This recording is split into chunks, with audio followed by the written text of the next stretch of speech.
for, you know, for residential people and that sort of thing, and any occasion they have. Okay. Is there a high HIV prevalency? I don't think it's you know, rampant or anything, but it's substantial and significant. And we've hosted children's parties for families, you know, that were infected or and would manage to have presents for the, you know, the children at the food bank and that sort of thing. Excuse me, well, Sure, I can yeah. just go on and on. My name's Katie Snodgrass. I'm from Arkansas and have worked in city government and also in private business, and am looking to be a change agent through work with government and possibly community development. Okay, that's great. My name is Joe Ballard. I'm originally from Missouri. The last 3 years I've been working with AmeriCorps, and one of my interests, maybe after I leave here, would be to work with the Corporation for National Community Service to try to expand national service opportunities. Well, that's neat. You have worked with AmeriCorps? I was in the National Civilian Community Corps for 2 years and served as a VISTA for 1 year. Okay, we had VISTA volunteers work and still do at the food bank. So we appreciate the help that we get from that incredible It's a good program. program. Yes. My name is Dawn Sekas. I'm from South Dakota. I also served in the AmeriCorps Vista program as well before coming through Clinton School. My interests are in healthcare and healthcare reform. I guess in terms of being a change agent, I'd like to use community development to increase access to healthcare in rural areas. Well, that's great. Okay. I'm Amber Holloway, and I grew up here in Arkansas.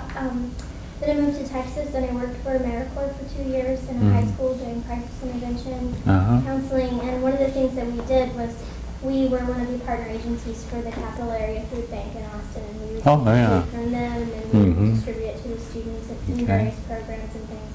I also worked at the food bank a couple of times and did some boxing and volunteering. Little grunt work. Yeah. There's plenty of that around. How big was their warehouse? Do you remember? I don't remember how It's many huge. pounds, but it's big. I mean, they do I could probably find some statistics on the internet. No. But so then I went to undergrad at University of Texas. I worked for Teach for America, and I also served as the ombudsman of the University of Texas my final year there. So I'm interested in possibly continuing that work, but also I'm interested in crisis management. So we'll kind of see where I end up. Good. I'll try not to hold the University of Texas against you. I went to the University of Oklahoma and played ball there. Yeah.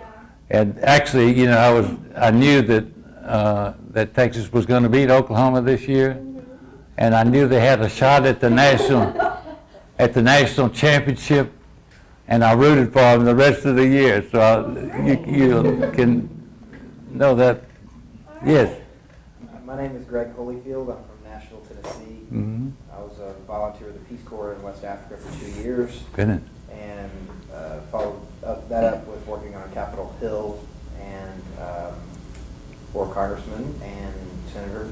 And now I'm here, and I'm interested in development of democracies in developing nations. Wouldn't that be incredible? Trying. I tell you, I think you know, I was going to conclude our visit, and I'll just mention it now, that I think to get democracy, you know, among the Jewish and the Muslim and the Christian nations, and somehow mediate and come together, you know, under the throes of democracy would be an incredible thing. We'll call Amber up for crisis management. Yes. Okay. My name is Elisa Rosales. I grew up outside of Omaha, Nebraska. I'm a graduate both of my BA and my JD from the University of Nebraska in Lincoln. I have mostly been working in mediation and the ethnic diversity in the legal profession. In May, I'm going to begin working at Notre Dame Law School in public interest placement, and also trying to bring some mediation to South Bend. There's only one current person practicing Mhm. in the whole area. So Uh-huh. I'm trying to do a little bit of that Mhm. as well as some community collaborative work between the university Mhm. and the city of South Bend. Oh, well, that's neat.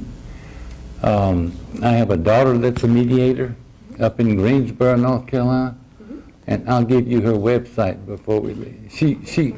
She understood that I was going to be visiting here, and she wanted to hear from some of you all, so I'll give that after a while. I'm trying to restart the juvenile Mhm. mediation program with Pulaski County Juvenile Court right now. Oh, yeah. So trying to get it going again. Mhm. So. My first job in corrections was with the juvenile court, and I have a deep abiding interest in, matter of fact, I think that's where most of the really good things can happen. Okay. I'm Nancy Mencia, and I was raised in Las Vegas Okay. and attended university in San Diego Mhm. for international relations. And then I went to work in Germany resettling refugees from Yugoslavia. And then Mhm. went to graduate school in the Netherlands Mhm. for international relations also. Uh-huh. We did a lot of work on the ground in former Yugoslavia and Mhm. started a business, then went back to San Diego. Hmm. And now I'm here. And yeah, my interests are still in post-conflict development and transitional governments. That's neat.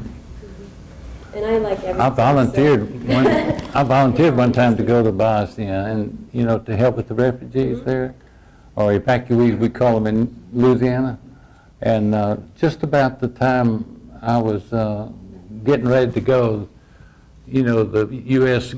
military and the Russian military moved in and pretty well took care of everybody, so they canceled it. It was through the Presbyterian Church that I was going to go, and I know Senator Pryor also went to Bosnia.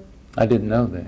Uh-huh. That was his post-Senate career, Mhm. and as I remember the story, and I hadn't read it in a long, y'all may have heard it already, he basically said, I used to vote for legislation that affected this, so I need to go see what actually happens over there. He spent, 2 years, did he spend that long? Do you know? I don't know.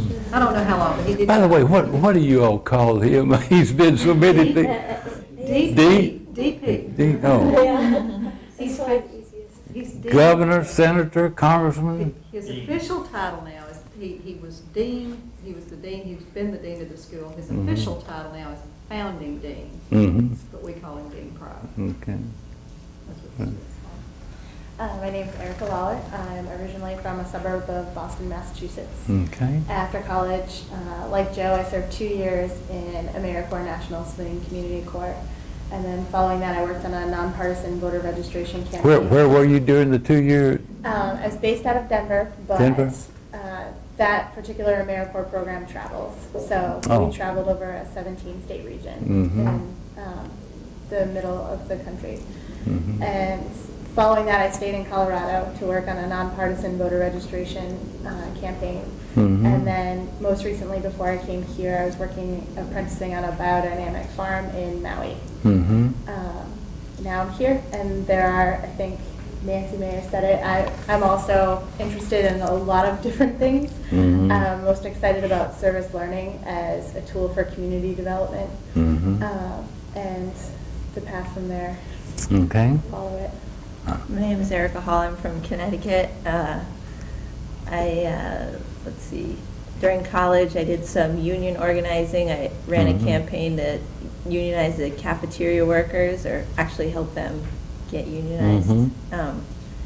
Worked as a junior park ranger for a couple summers with the Department of Environmental Protection. Worked in a congressman's office. What parks were you at? Bluff Point State Park and a couple little parks in Oh, Connecticut. okay. And worked in a congressman's office, and after college I did Peace Corps service in Jamaica. Jamaica. And then after that I ran a bed and breakfast for 4 years. Mm-hmm. Well, that's neat. I was down in Jamaica for about 3 months one time, trying to drill for oil, of all things. Oh, yeah? And the whole island of Jamaica is bauxite that they make aluminum out of. And it would rain. You remember it would rain, and 30 minutes later that red dust and sand would be blowing. And I was stationed in Discovery Bay, where I think that's where the largest bauxite shipping port is in Jamaica. So we'd see every day there was a different bauxite tanker. And coming in. everything was red too, wasn't it? Yeah. Okay. Actually, I did a couple dives with a researcher who was studying the effects of the bauxite runoff on the coral reef, because around the shipping channel, it was basically just covered in it. Well, that's neat. I understand you all are involved in a project right now. Would somebody like to tell me a little bit about Don's our coordinator. the inter... And David. I already talked a lot today. That's all right. Don and I can share this.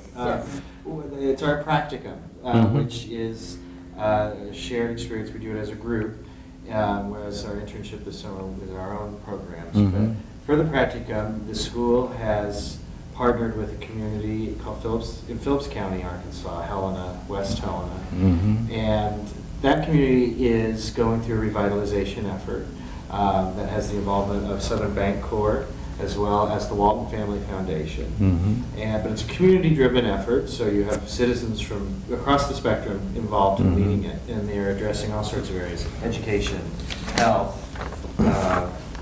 economic opportunity, housing, yes. And so the students have been divided into groups where we interface with citizen teams in those different sectors. So Don and I are working on the health initiatives for the community. Erica and Amber, or no, I'm sorry, Erica and who else is in leadership? I'm sorry, Lisa and Greg are all. Yeah. We're Whichever gonna you're going with, that's I fine. know, I I'll know. do. Which Erica, and so we all sort of work in different areas. Don, what else can we say about? Yeah, I think that's kind of an overview. If you have any questions, I mean, it's a pretty expansive project. It is. It's 2 hours on the road to Helena and back once a week. We do. You know, I was particularly interested in this Boys and Girls Club. Is somebody particularly? You know, years ago when I was in high school in El Dorado, I was raised in Shreveport, Louisiana. But my family moved up to El Dorado, Arkansas when I was a sophomore in high school. And there was a boys club down on Northwest Highway, and it was a little shotgun building, and I think the man's name was Alva Waddell that ran it. And it was a place for us to go and enjoy, you know, hanging out and playing with one another and doing whatever. And I think it really probably kept us out of a lot of trouble, to be honest with you. And I could see where you could really get into that kind of thing. And is there a chance of a facility or a building? Or? They're in the process of identifying a facility, and part of what we're doing is helping writing grants to put money into refurbishing that once they get a facility.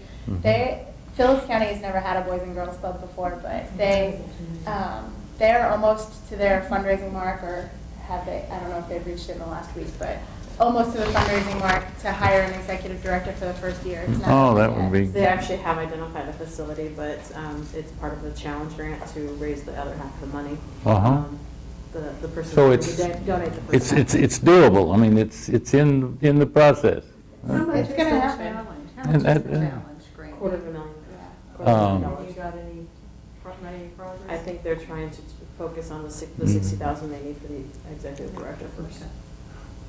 Well, you know, in years to come, this is going to pay dividend over and over and over. Children's lives are going to be changed and enriched and occupied. I think you need to keep kids busy for once. You know, idleness is the devil's workshop. So, yes. One thing I was going to say about the Boys and Girls Club and the Clinton School relationship with Helena, West Helena, is that even though these students are going to graduate and go on and do other things, the school's relationship with Helena, West Helena will remain constant. Am I representing that accurately? That's right. We don't know as of right Yeah, but now. that's the plan, because Helena, West Helena has experienced a lot of failed champions over the years. Anyway, why don't you tell us about the food bank? Why don't you Okay. tell us a little bit about how you started, why did well, you put your interest, and how long But you've been before I talk about the food bank, I want to emphasize to you that the food bank has not been my only interest. I believe in community involvement, and I believe that in your lives when you leave here and all, that you will probably have several areas that you're going to be interested in and support and assist and help. I've been involved with literacy volunteers. I've been involved with a juvenile court, a juvenile justice program where we work with the kids that go to juvenile, that juvenile court probably doesn't feel like they need to put them in the system, maybe the first time around, and they send them to the church where I belong, and we have a juvenile justice program there, a counseling program, and that sort of thing. There's been Providence House, which is kind of a housing facility for families.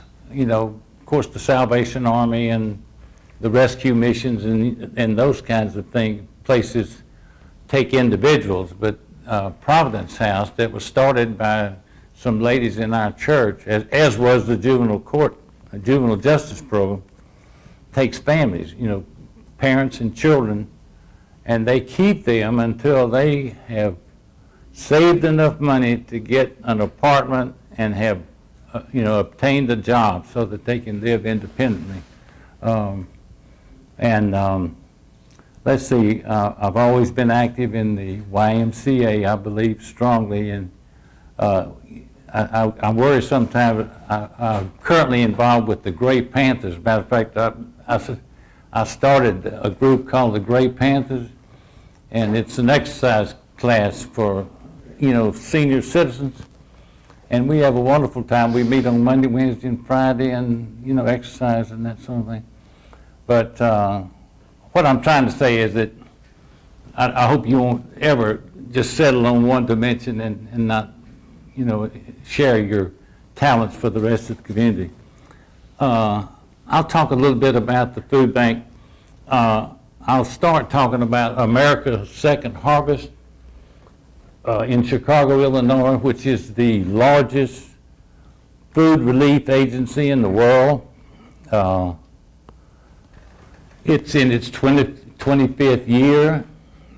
In 2005, which was their anniversary date for the 25th year, they oversaw the distribution of over 2 billion pounds of food, which is an incredible amount of food. There are currently 214 food banks in the United States and Puerto Rico.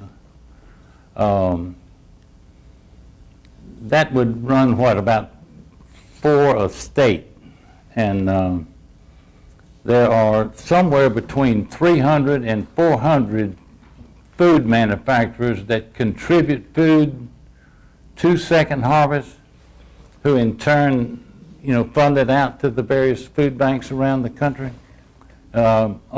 Incredible concept, and there's really no government expenditure in the operation of the food bank.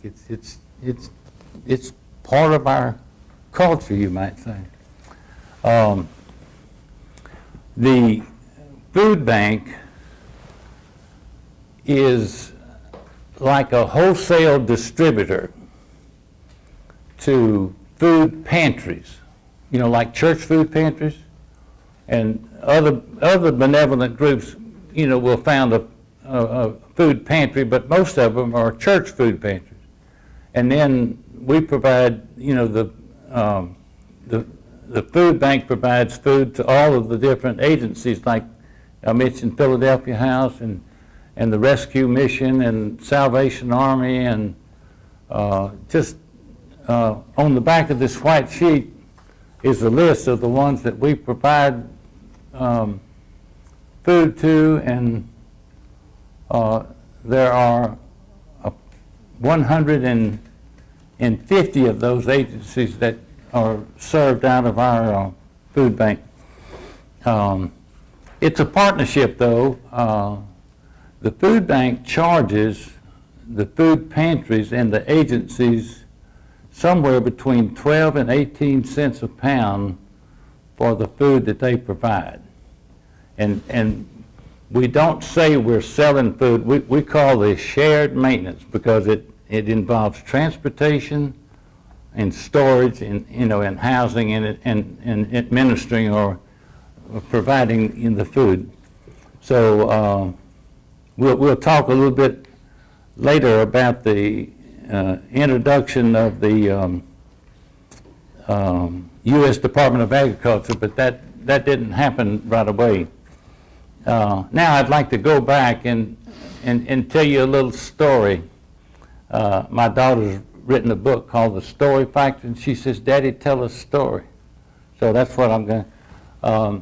In 1995, I was an elder at First Presbyterian Church in Shreveport, and First Presbyterian and First Methodist and First Baptist churches were all celebrating their sesquicentennial year, 150 years. They had all started out the same year, and this was their 150th year anniversary. And the church has decided that some members of each congregation should meet together and enter into some kind of service project. And I was selected to be, the representative from the Presbyterian Church. And we met, and we invited several people that had a need, that they wanted to express to this group, and about how we were looking for a service project for the three churches combined. And several things were knocked around, but there was a man that came by the name of Guy Clausen, and he was active in the Airline Airline Church of Christ food pantry. And he said, "We have a real problem in this area.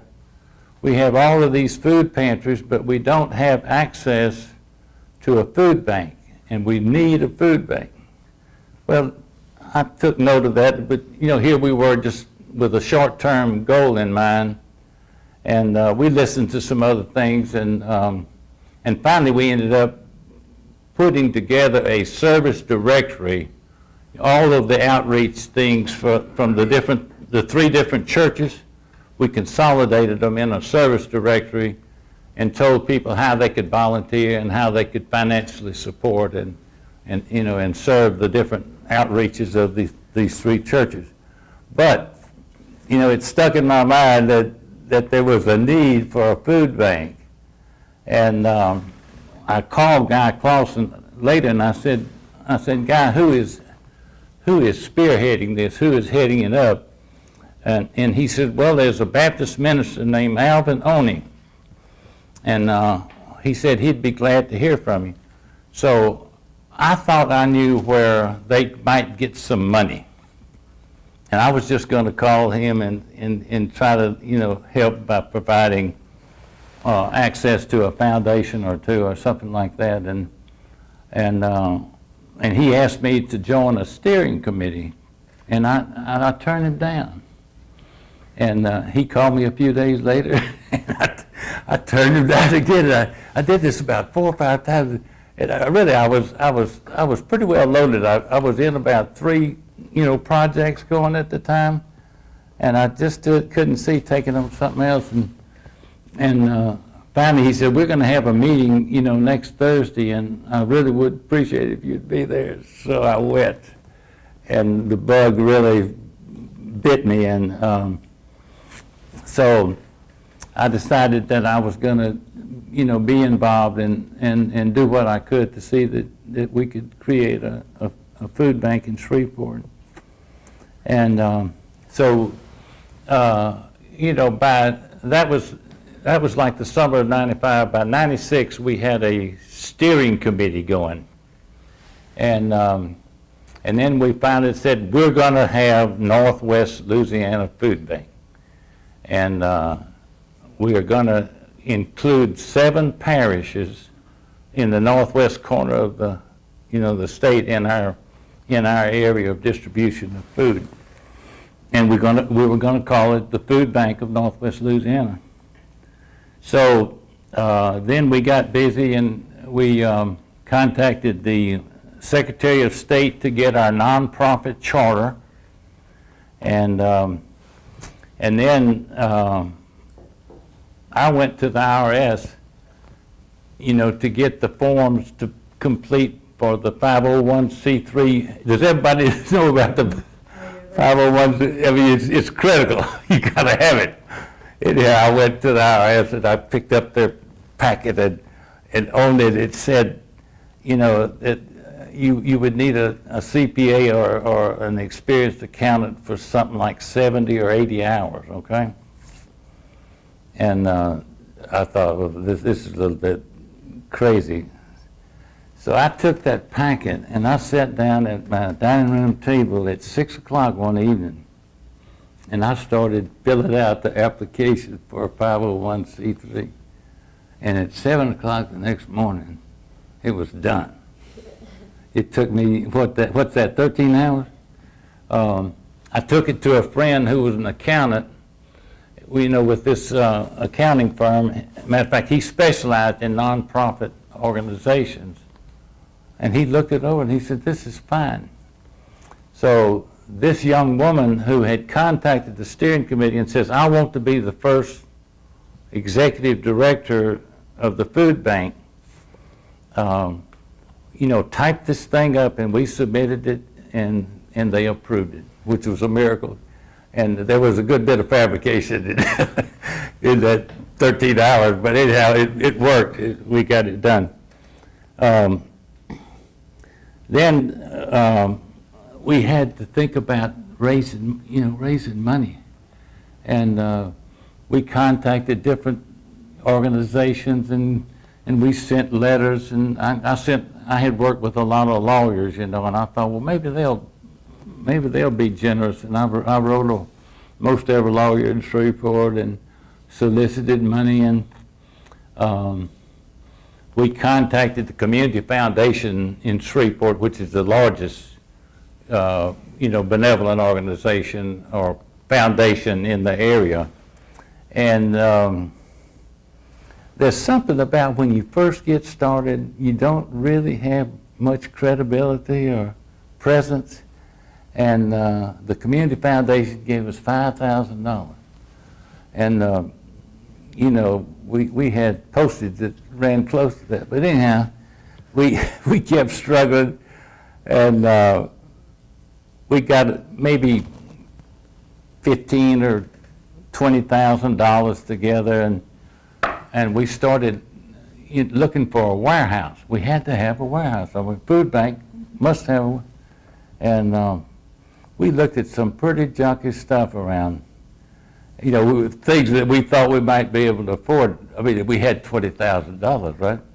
So, we were going to buy on the, payment plan. And lo and behold, I picked up the paper, and this warehouse was advertised for sale, and the owners were friends of mine in the First Presbyterian Church, Carolyn and Charles T. Beard.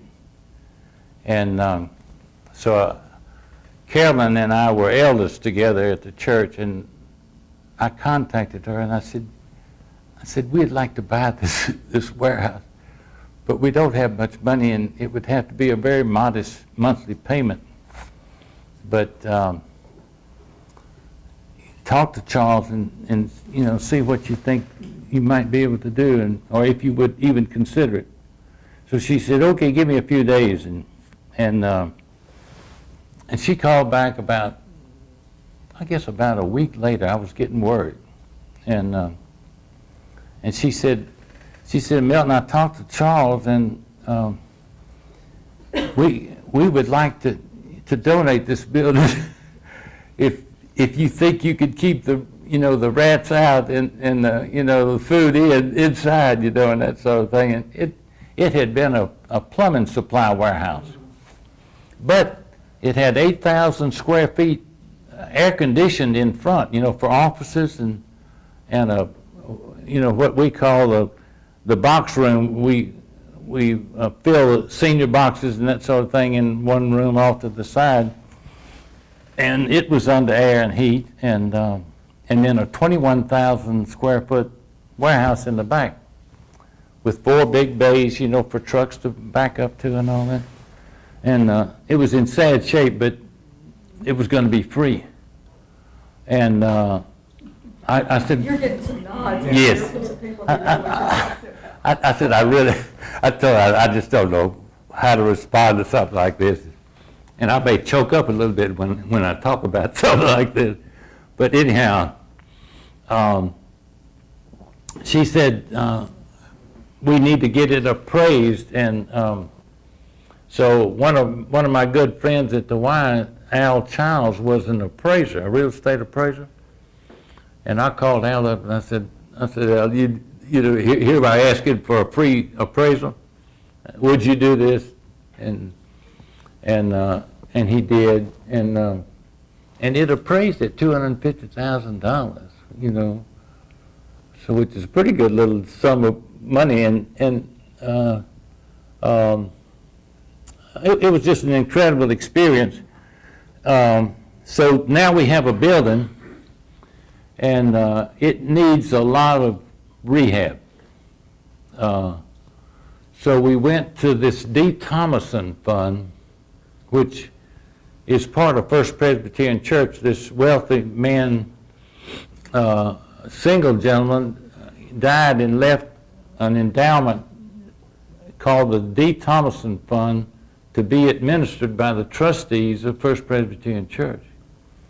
So we went to them and asked them if they could help us, you know, with a sum of money to rehab this this building, and they see we had to wait until December, but in December they said, well, we will do this, and they gave us $60,000, and we contacted the sheriff department, and we got trustees to come out and help us clean this place up. It was a mess you wouldn't believe.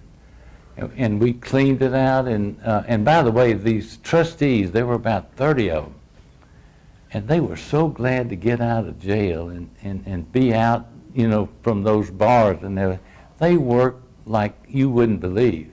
Just all day. We had to make them take a break, you know, and we had gotten some help from Pepsi, and we had some coolers of drinks, you know, and kept them cooled down. And anyhow, we got the place cleaned up, and then we had, you know, enough money to do some rewiring, and we had to put more lighting in there. It was a dark, that warehouse was a dark dungeon. But anyhow, we got it squared away, and What year was that? Was that still 96? that would be late '96. So 2 years But, after. and by the way, by this time we did have a board, and we had a charter, and we had the 501c3, and we had an actual board of directors. And by the way, I never served as chairman of the board of directors. I was always the treasurer. I wanted to pay as we went along. And by the way, let's see, I guess I was a treasurer for 7 years, and in that 7 years we never borrowed not one dime, not the first shekel, and I'm proud of that. But so anyhow, let me look at my notes here. Hold on. Can I interject something? 'Cause Okay. I think I gave the students some bad information Mhm. about how many pounds of food you distributed post-Katrina. When after Katrina hit, you distributed within 3 weeks 1 million pounds of food. That's right. Right? That's right. And you normally distribute about 400 or 500,000 pounds Right, a month. but So now in 3 weeks' time- that was to Katrina Right. evacuees. Right. That wasn't our regular distribution. Right, Okay. but that 1 million pounds, so you went Mm. from, in about 10 years, you went from nothing to the Mhm. ability to distribute Yeah. 1 million pounds of food in. Really, in 3 I think weeks. that's pretty- Yeah. I mean, I don't know, But these keep in mind, we got help from all over. When Katrina hit, we started getting food, truckloads of food from Nebraska and Colorado and you know, Tennessee and just everywhere. And we were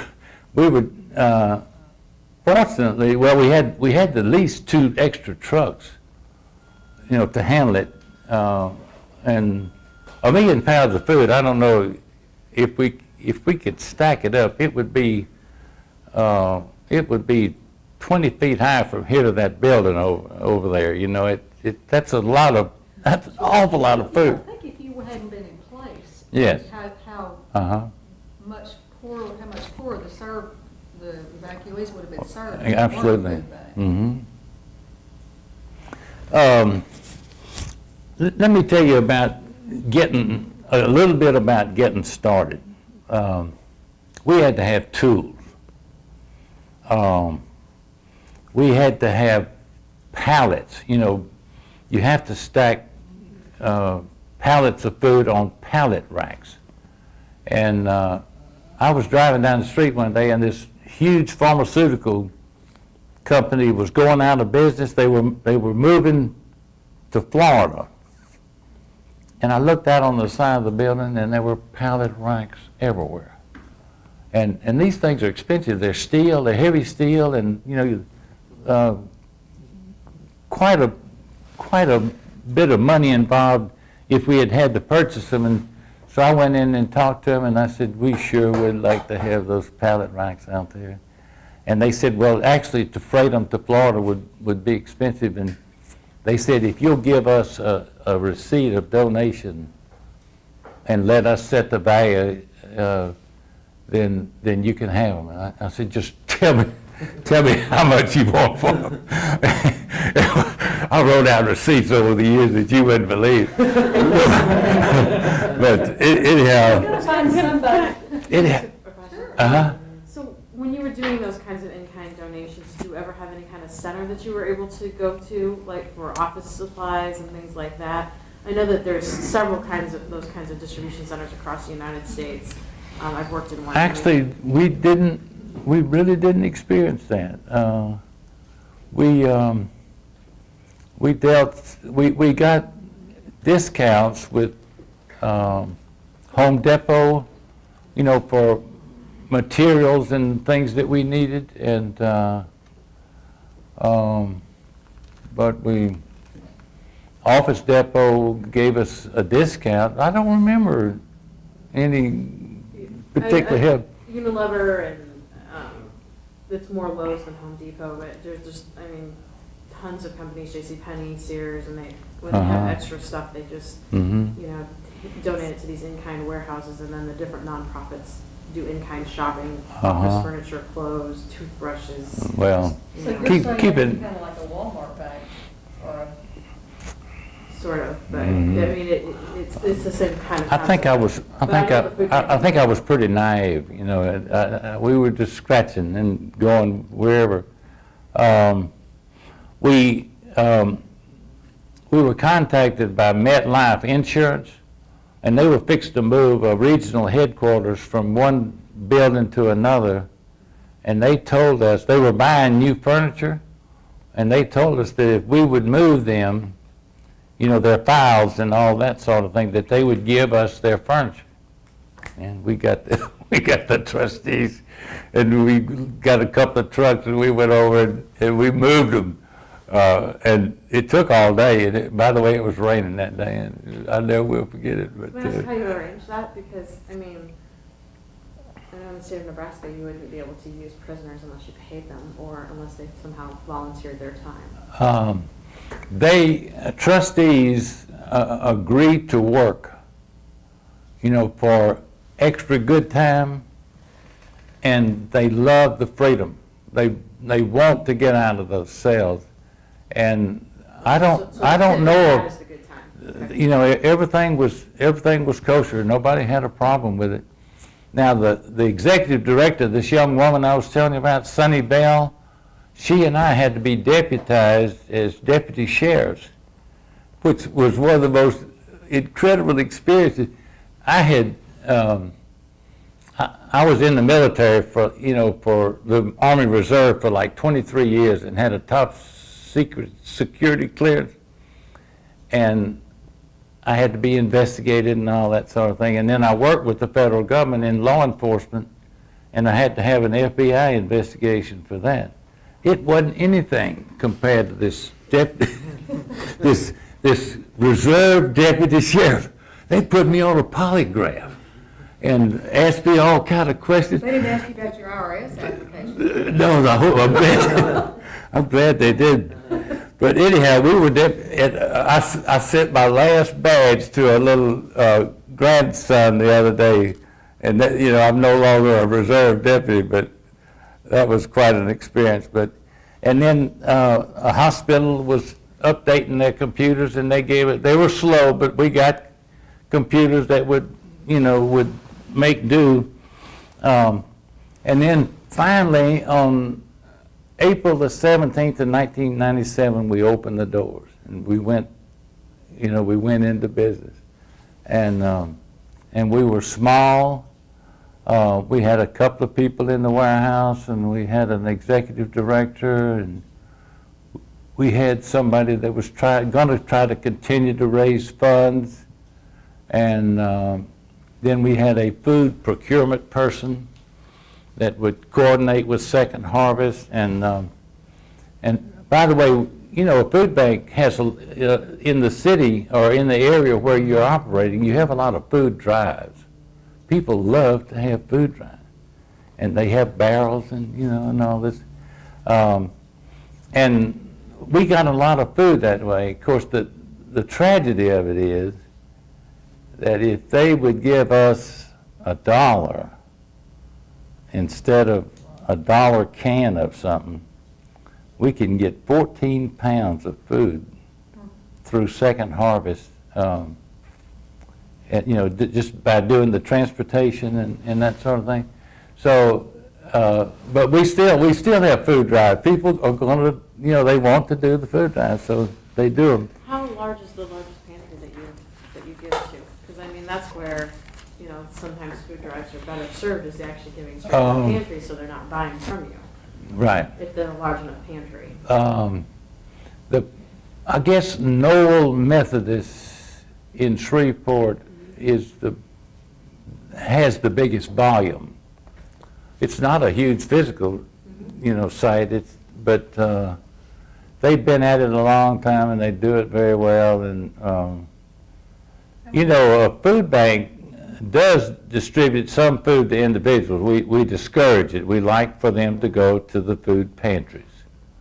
And but if somebody walks in the door and they're hungry, they're going to get some food. And we actually we do the Red Cross emergency boxes. That's strictly our thing.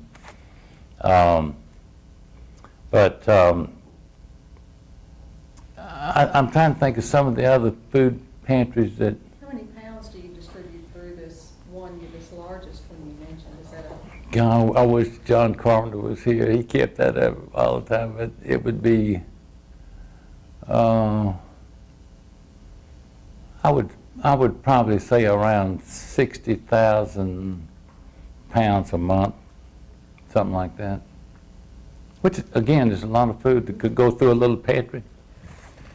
Let me see what. I wanted to mention about volunteers. We have people that come and volunteer their time to work with us at the food bank. We have one man named Robert Hart. He's a senior master sergeant, retired Air Forceman, and he was raised as an orphan. I think maybe in Nebraska, and apparently had some lean years, as a child and that sort of thing. But he went into the service and he made a career, and he achieved the highest rank that there was in the Air Force as an enlisted man. But he called about the second day we were open, and he said, "I understand you need volunteers." And I said, "Man, do we?" And he said, "Well, I would like to come by." And I said, "Well, please do." Well, he came down, and he said, "I don't want to do anything real complicated, but I want to volunteer full-time. And so we signed him up. And Robert Hart is still at the food bank 9 years later, and he's our truck driver. And he's a good, careful truck driver. And he delivers the food, you know, to the food pantries and the agencies that we deal with, and loves doing it, and I love him. Okay. It took us 3 years to distribute our first 1 million pounds of food. Okay? I mean, we were... How many years? 3 years.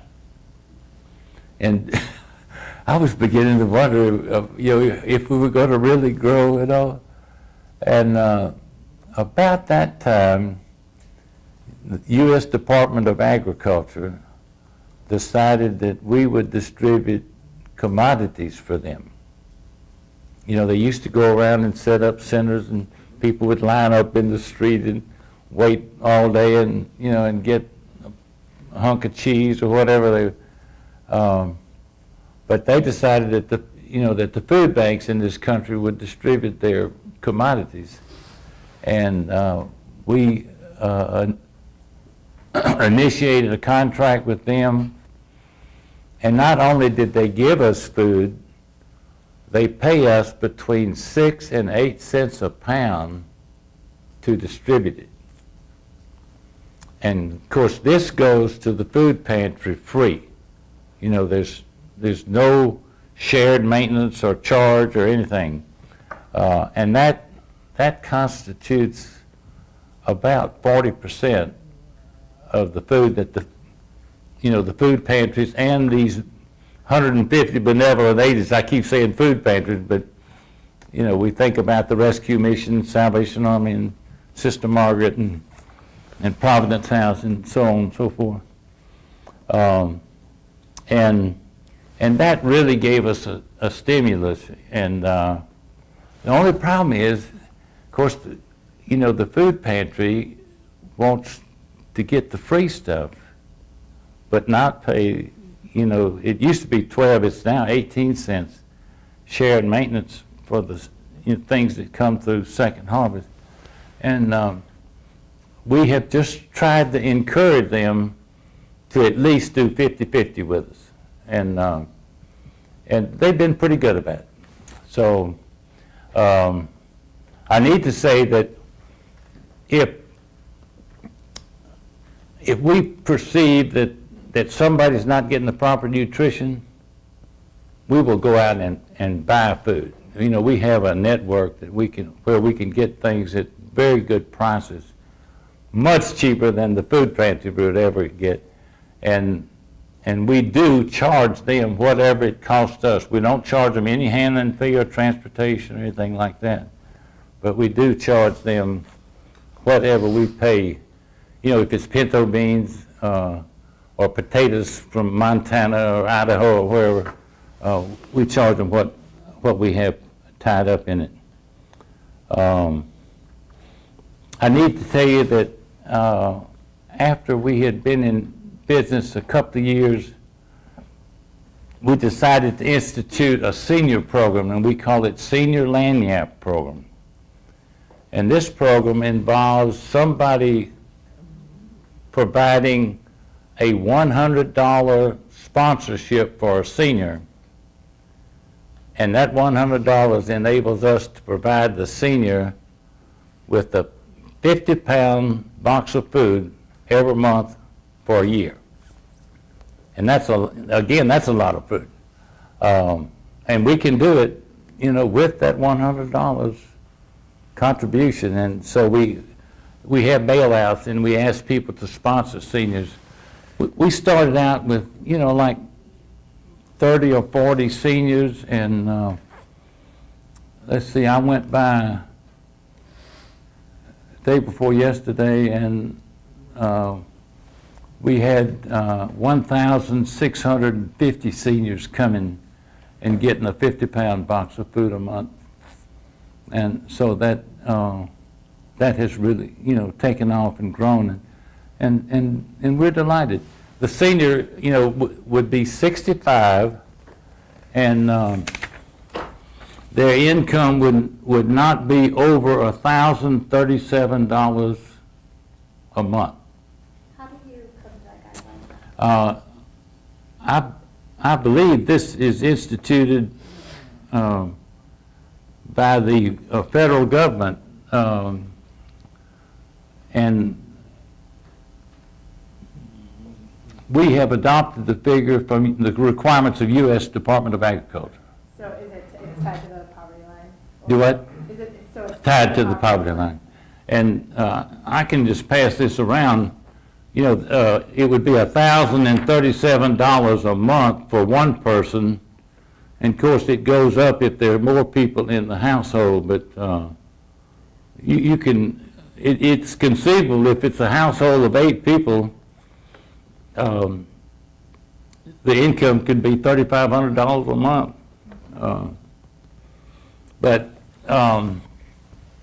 Okay, there are 1,650 seniors getting the boxes, and a while back we computed their average income, and you can hold on to your seats right now. Their average monthly income was $532. I spend more than that every month on my car. I'm confident it costs me more than that. $532. These people are deciding between food and medicine and clothes and heat and cool air, that sort of thing. So I'm very much dedicated to the idea of the senior lanyard program. A good Louisiana term, lanyard, I guess you know what that is, something for nothing, something for free. Lanyard. Can I ask you one more? Are most then of the people sponsors who buy the $100 sponsorship, or do you actually have seniors buy it for the $100? They just see that's a good deal, and so I'll join out of pocket myself. Is it a sort of combination of both? We have a lot of people that only do the seniors, and then we have agencies that will do a block of seniors. $5,000, what, 50 seniors, that sort of thing. How do you promote this program? I know that you mentioned. We have regular mail-outs about, and it's publicized. We get a little publicity through the television and the paper and that sort of thing. I need to back up. We also, I told you 65 in this income requirement. They can be 55 and disabled, and we will provide them. We decided that we had this lady come in, and she was real crippled up and was on disability compensation, SSI or whatever, and she was like 57, and I went to the board. I said, we got to do something about this, So we lowered it to 55. We can't do everybody, but we did lower it to 55 and disabled. I think David wanted to, can they interrupt you and ask you questions? I just wanted to sort of ask that question about which is happening more, that people who are wanting to make a contribution are buying sponsorship of this individual senior, and they're just paying the $100 for some other senior they don't know, or they're matched to, or is it seniors mainly buying it for themselves? Which is it? Oh no, it would absolutely come from someone else. The senior does not do that. They don't have the money. Right. $532 a month. They couldn't do it. How much has that program grown from when you started? How many? Well, we started out with about 30, and it just, And how many you got today? we have 1,650 1,600, yeah, that's right. as of day before yesterday. Is your recruitment to the churches? We do get some from the, and I kind of hate to say this, but I have been incredibly disappointed in the church's response to our attempt to raise money. Now, my church, First Presbyterian, is an exceptional church. They have been in community outreach forever. You know, they started the juvenile justice program. They started the Providence House, the house where the families can stay. They helped through me start the food bank, and it's been one thing after another. And every year, I served about 10 years on what's called Mission Service and Benevolence Committee, and they changed the name since I was on it, and it's now Community Outreach, which is probably a little easier. But probably every year, that particular church would contribute maybe $130,000 to local mission efforts, literacy volunteers, you know, the juvenile justice, the Providence House, the food bank, Samaritan counseling, just a real community-minded church. And I was proud to be a part of this organization. Let's see, after about 3 years, we had been dealing with ice boxes and freezers, you know, big ones, but we needed a drive-in cooler and freezer. And by the way, we needed an electric forklift to take the food in and out, because you can't go in there with a gas combustion engine. You know, you got poison and all kinds of stuff. So we started scouting around to see about building that, and we contacted this same D. Thomason Fund again, and they came up with another $60,000, and AmSouth Bank gave us $25,000, which was enough to build it. We found a contractor down in Houston, and by the way, all of their laborers were Mexican. You know, the only one that could speak English was the foreman, but they came and they did a beautiful job. And again, about getting things done, when we were having this freezer and cooler installed, it was going to require about $12,000 worth of electrical work. You know, you had to have some serious power to, you know, to operate those huge things. These were, let's see, they're 20 by 40 foot each. So, you know, that was a lot of coolant to keep these things. And the freezer has to be down to 11 below zero if you have any dairy products like yogurt or ice cream, or, you know, you have to keep it down to 11 below zero. And when you walk in, it freezes the nose, you know, hairs in your nose and everything. But anyhow, I contacted this man that I had had on probation years ago. I'm calling in, and I said, James, I said, man, we need this electrical work done. And by the way, he had become the superintendent of the biggest electrical company in the area, in Shreveport, and had done exceedingly well. And I didn't ask for an outright gift. I said a sweetheart deal or a brother-in-law, you know what I'm talking about. And so he came and did the work, and he came back a few days later, and he said, I want you to make me out a donation for $12,500. Here I am again. I'm good at that. And I wrote him out a donation, and we had that free electrical work done, and we had our, you know, freezer and so forth. Fundraising, you all may know as much about fundraising as I do. man, I scratched, I went for everything, ever found. I think the thing that got us started, though, were the foundations, you know, the trust. I tried, I can't tell you how hard I tried to get the local churches to support us. And with the exception of my church and 2 others, there was very little response. You know, we're in the business of saving souls and you know, providing the word. And I kept wanting to read them the 25th chapter of Matthew. Have y'all read the 25th? You know, when I was hungry, you fed me. When I was naked, you cooked.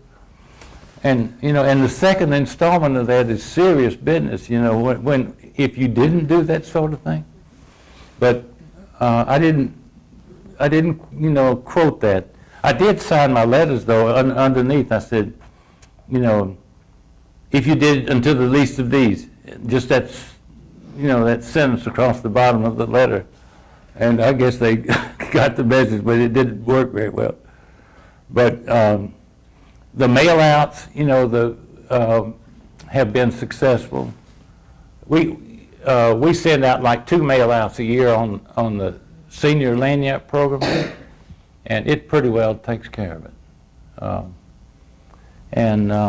you tried to expand that senior lanyard program to other, like for $100 to the food bank, you could serve a family of 3 through one of the agencies? Have you That really is intrinsic in our, you know, our mail-outs and that sort of thing. We talk about how much food, you know, that dollar, you know, like the 14 pounds for $1. 3 families, you know, for a year for $50 or whatever. Yeah. Banks have money. That's kind of dumb as a statement, but I mean, they allocate money for community service. And if you need some money, go to the bank. They have it, and they're encouraged. It's part of their creed to provide a certain amount of money to community service. Have you found it more difficult, since the banks have become national rather than local? Has it changed? They're moving away. You know, the administration, the managers are now in Birmingham instead of Shreveport. Is it more difficult to? And it is, absolutely. They don't have the, you know, the community involvement, and it, I don't know where that's going. I haven't contacted a banker recently, but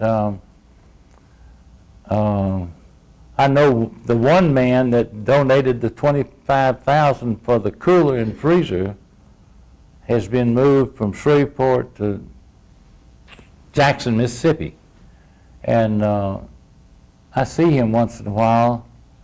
You know, he'll come through town, I attend, my wife attends the same church that he attended, and I see him, but I don't think that bank is giving us any money right now. Banks are tending to, as they become national, spending more money on larger, high-profile things to brand themselves, like rather than local efforts like they used to, 10 years Which ago. is really exactly the opposite of the way it should be. I mean, the grassroots community organization, they're the ones that really need the help.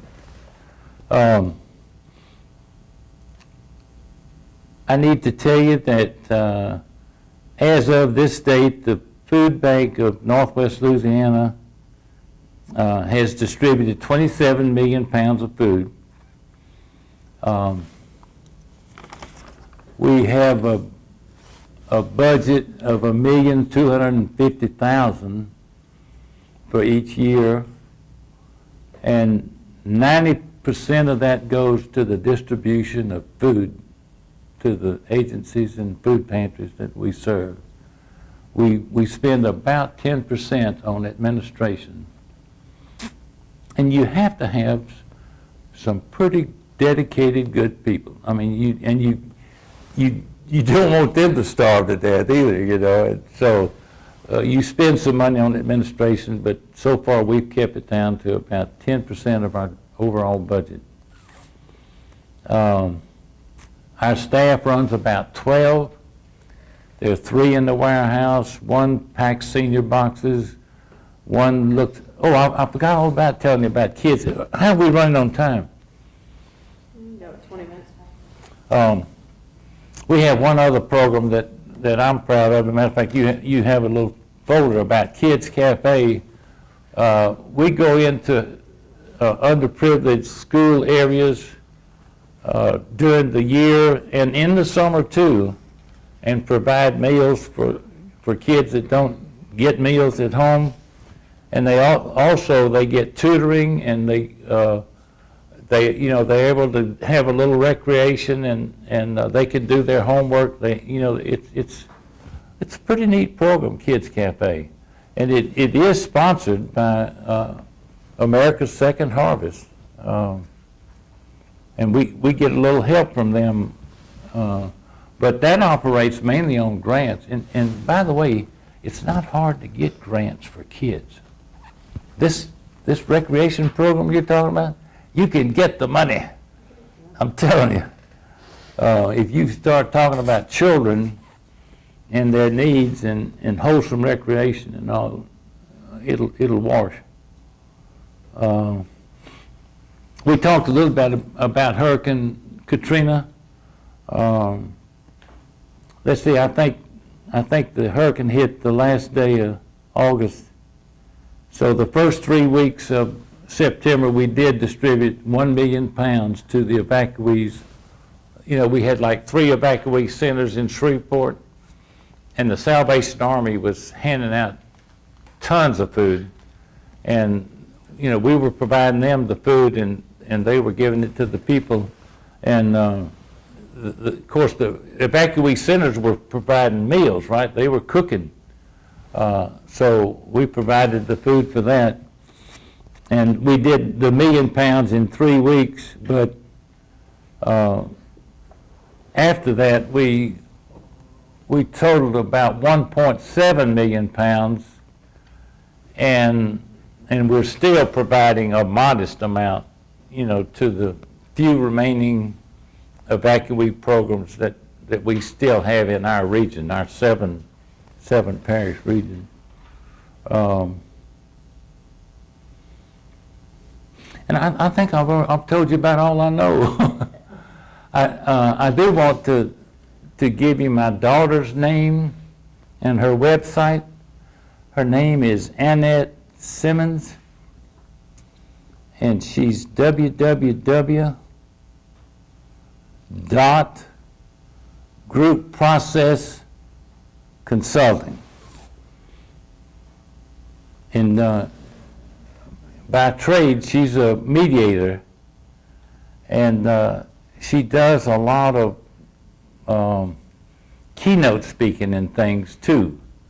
Has been all over the world, and she's written 3 books: Dialogue, Story Factor, Territorial Games. And she told me last night that she's working on a book on trust. And I said, Annette, trust? What are you going to say? She said it's incredibly important in this life we live on this planet. And I agree with her. And I said, what percentage of the people do you think you can trust? She said, gosh, I think I can trust about 80%. And I got to thinking about that, and so it's going to be interesting to see what she comes up with. But if some of you would like to, chat with her and get some ideas from a gal that's been out there a while, let's see, Annette's she'll be 45 the 10th day of July, and she's an interesting gal. You're not very proud of her. Not hardly. It's funny though, when she was 11, there's a streak in my family. We have some, you know, aside from me, we have some bullheaded, strong-willed, opinionated people. And when Annette was about 11, I took her aside and I said, as you plan your career, I said, you want to make sure you're working for yourself. Because I don't think you could take directions from anybody. And sure enough, I thought she might be a lawyer or maybe a professional, or, you know, a doctor or something like that. But she got a degree in marketing and went down to Australia for about 8 years and had a wonderful career, but she got disillusioned. And she came back and went up to North Carolina State and got a master's degree in counseling. But it wasn't, you know, individual one-on-one. It was kind of like mediation and that sort of thing. And so she worked a while for an agency that did that sort of thing, and then she went out on her own and has been for, gosh, I guess 10 or 12 years now. But Any questions for Mel before he closes? What are the demographics of the people that usually use the food bank? well, you know, it's 7 parishes, which equivalent to counties, right? And a lot of that's rural. And these people are just impoverished people on the soil out there, you know, trying to eke out a living. In the city, there would be the